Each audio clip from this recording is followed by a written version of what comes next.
ARC Raiders is almost here, and trust me, if you jump in blind, you're going to waste hours making rookie mistakes. Today, I'm breaking down 7 biggest mistakes players are going to make on day 1, and more importantly, how you can avoid them.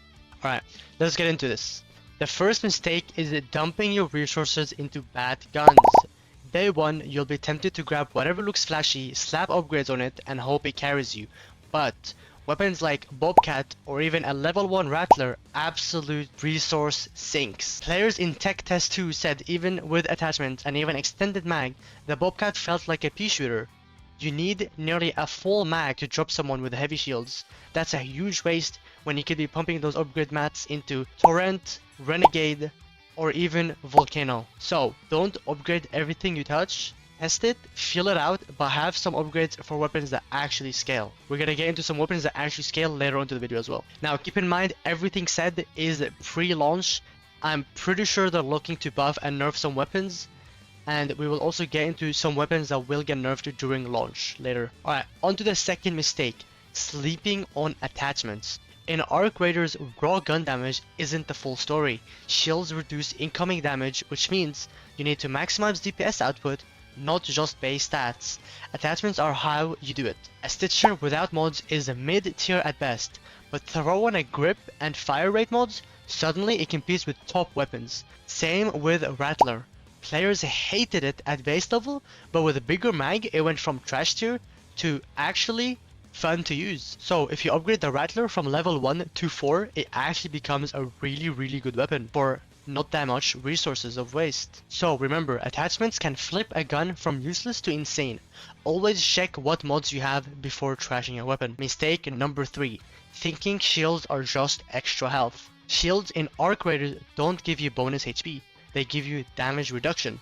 That means tickle damage weapons like Bobcat or low level ARs barely scratch anyone running medium or heavy shields. That's why burst weapons dominated Tech Test 2. A shotgun, an anvil hand cannon, or volcano could delete someone in seconds, even through shields, because they're all high DPS weapons. So if you're going into day 1 with a mindset like Call of Duty where spraying bullets eventually wins, you're going to lose.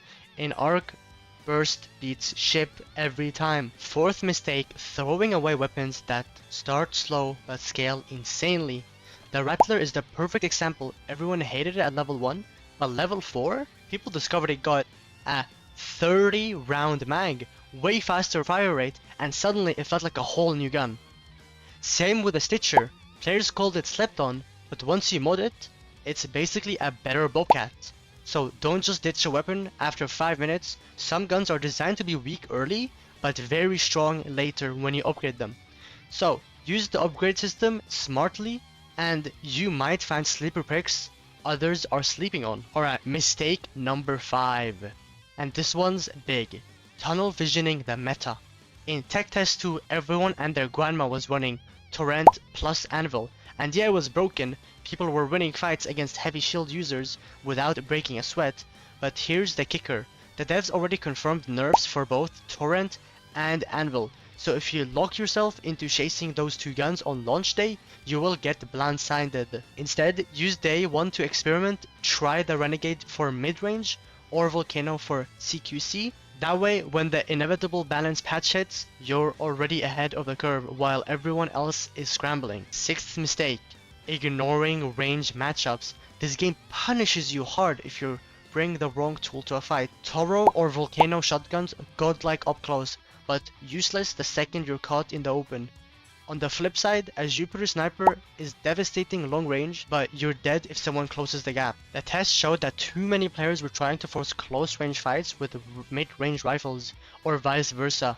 Don't do it. Day 1, learn your ranges, know which guns dominate at what distance, and play into the advantage. Examples are if you're using an AR, which is usually very mid-range heavy, and you run into an SMG/shotgun, you will most likely lose the fight. So make sure to keep your distance and get good positioning on the enemy with your weapon. And mistake number 7, sleeping on the weirdos. Weapon like Beretta pistol and Hairpin or even the Kettle didn't make top tier lists, but players who stuck with them said they were surprisingly effective, especially with mods or in solo play. Berletta, for example, has way better accuracy than you'd expect, and some players even called it overpowered. Hairpin is silenced, which makes it great for picking people off without giving away your spot. Moral of the story, don't just follow tier lists. Sometimes the weapon people clown on end up being clutch in the right hands. Keep in consideration that if you're solo or a trio, the weapons you pick definitely has an impact on your playstyle or how you end up engaging fights. Some weapons might be better when you go into a 3-man. Some weapons might be better if you go running solo and trying to avoid fights. Some weapons are also better if you're trying to get the sneak up on someone as a solo just to get a quick kill and get out. So there you go, 7 mistakes that will ruin your first day in Arc Raiders if you're not careful. To recap, don't waste mats on trash guns, don't ignore attachments, learn how shields actually work, don't throw away scaling weapons too fast, stop tunnel visioning meta guns, respect range matchups, and don't underestimate off-meta picks. If you avoid these mistakes, you're already ahead by a mile of most players on launch day. If you found this useful, please drop a like and a sub for my full launch day tier list, and let me know in the comments what weapons are most hyped to try in Arc Raiders. Now I honestly cannot wait for Arc Raiders to get out, as I'm so excited to just pump out so much content for you guys, especially stream Arc Raiders as well. I'm just looking forward to stream that game so much. So I'd really appreciate if you guys dropped a like and also followed me on Twitch, because I will be playing this game religiously. Alright, much love guys, see you guys in the next video, and make sure to jump in the server slam on 17th of October, and it will finish at 19th. Everyone will be able to join in, even if you don't have the game. Whatever platform you're on, you will be able to play the game for 2 days straight. So make sure to jump in if you're worried about the game being good or not, or if you want to test it out for yourself. Or if you've never played extraction shooters, this is a time where you want to look out for 17th. Make sure to jump in. Much love guys, I'll see you guys in the next video.